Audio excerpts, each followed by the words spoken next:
Assalamualaikum warahmatullahi wabarakatuh. Nama saya Nayata Pada Robby dari kelas PPA C.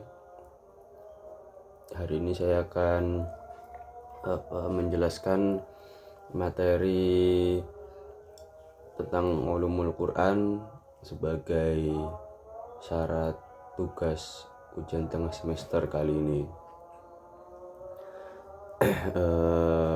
Oke, dan saya akan langsung saja, yaitu kata ulum Quran tersusun dari dua kata secara idhof, yaitu terdiri dari mudhof dan mudhof ilaih.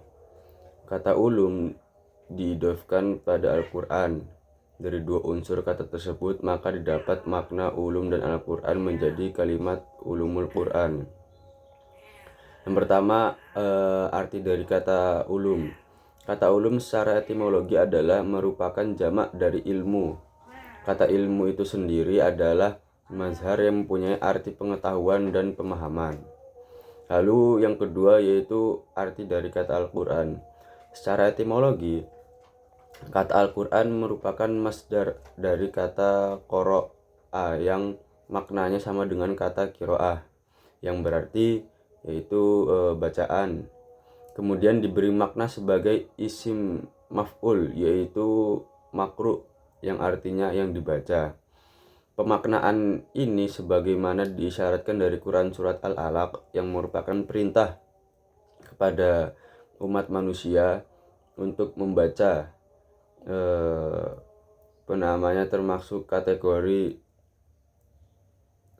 termasuk kategori tasmiyah al-maf'ul bil masdar atau penamaan isim maf'ul dengan masdar. Penamaan ini merujuk pada Quran surat Al-Qiyamah 75 ayat 17 sampai 18. Lalu dari segi terminologinya, Al-Quran didefinisikan para pakar usul fikih dan bahasa Arab adalah sebagai kalam Allah yang diturunkan kepada Nabi Muhammad SAW, yang lafaz-lafaznya mengandung mukjizat.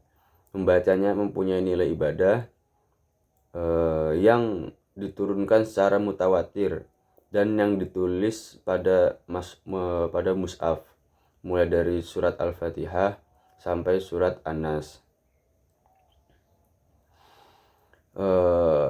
Ulumul Quran secara etimologi adalah ilmu-ilmu tentang Al-Quran, ilmu dengan pengertian pembahasan-pembahasan yang berkaitan dengan Al-Quran. Adapun definisi Al-Quran secara terminologi menurut Abu Syahbah adalah sebuah ilmu yang memiliki banyak objek pembahasan yang berhubungan dengan Al-Quran, mulai proses penurunan, urutan penulisan, kodifikasi, cara membaca, penafsiran, kemukjizatan, nasi mansuh, muhkam mutayabi, sampai pembahasan-pembahasan lain. Jadi yang dimaksud ulumul Quran ialah ilmu yang membahas masalah-masalah yang berhubungan dengan Al-Quran, entah itu dari segi asbabun nuzul, sebab-sebab turunnya Al-Quran, pengumpulan dan penertiban Al-Quran, pengetahuan tentang surah-surah Mekah dan Madinah, an-nasikh wal mansukh, al-muhkam wal mutasyabih, dan lain sebagainya yang berhubungan dengan Al-Quran. Terkadang ilmu ini dinamakan juga usulu tafsir atau dasar-dasar tafsir, karena yang dibahas berkaitan dengan beberapa masalah yang harus diketahui oleh seorang mufassir sebagai sandaran dalam mendefinisikan Al-Quran. Lalu, ulumul Quran merupakan suatu ilmu yang mempunyai ruang lingkup pembahasan yang sangat luas. Ulumul Quran meliputi semua ilmu yang ada kaitannya dengan Al-Quran, baik berupa ilmu-ilmu agama seperti ilmu tafsir maupun ilmu-ilmu bahasa Arab, seperti ilmu balaghah dan ilmu i'rab Al-Quran. Di samping itu, masih banyak lagi ilmu-ilmu yang tercangkup di dalamnya. Dalam kitab Al-Itqan, As-Suyuti menguraikan sebanyak 80 cabang ilmu ilmu dari tiap cabang tersebut terdapat beberapa macam cabang ilmu lagi. Kemudian dia mengutip Abu Bakar Ibnu Al-Arabi yang mengatakan bahwa ulumul Quran terdiri dari 77.450 ilmu. Hal ini didasarkan kepada jumlah kata yang terdapat dalam Al-Quran dengan dikalikan 4. Sebab setiap kata dalam Al-Quran mengandung makna zahir, batin, terbatas, dan tidak terbatas. Perhitungan ini masih dilihat dari sudut mufradatnya.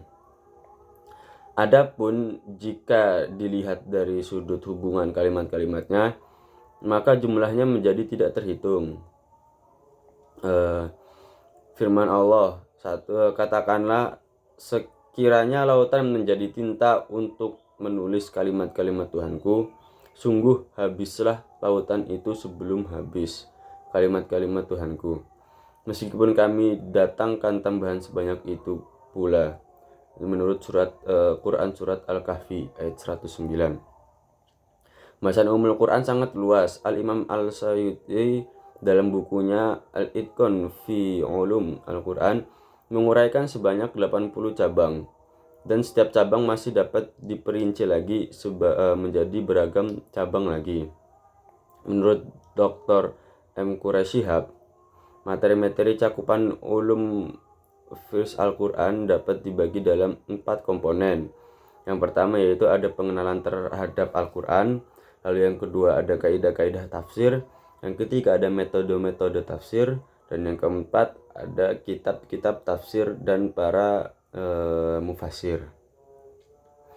Komponen pertama, pengenalan terhadap Al-Quran, yaitu mencangkup ada sejarah Al-Quran. Terus yang kedua razm Al-Quran, lalu ada jas Al-Quran, lalu munasabah Al-Quran, lalu kusyah Al-Quran, jadal Al-Quran, aqsam Al-Quran, amsal Al-Quran, nasikh dan mansukh, muhkam dan mutasyabih, al-qiraat dan sebagainya. Komponen kedua yaitu mencakup ketentuan-ketentuan yang harus diperhatikan dalam menafsirkan Al-Quran, lalu sistematika yang hendaknya ditempuh dalam menguraikan penafsiran, dan patokan-patokan khusus yang membantu pemahaman ayat-ayat Al-Quran, baik dari ilmu bantu seperti bahasa dan usul fikih, maupun yang ditarik langsung dari penggunaan Al-Quran. Sebagai contoh, dapat dikemukakan kaidah-kaidah berikut: kaidah isim dan fiil, lalu ada kaidah ta'rif dan tankir, lalu ada kaidah istifham dan macam-macamnya. Ma'ani al-huruf seperti asa, la'ala, iza, dan lain-lain. Kaidah su'al dan jawab. Kaidah pengulangan, kaidah perintah sudah larangan, kaidah penyebutan nama dan dalam kisah, kaidah penggunaan kata dan uslub Al-Quran, dan lain-lain.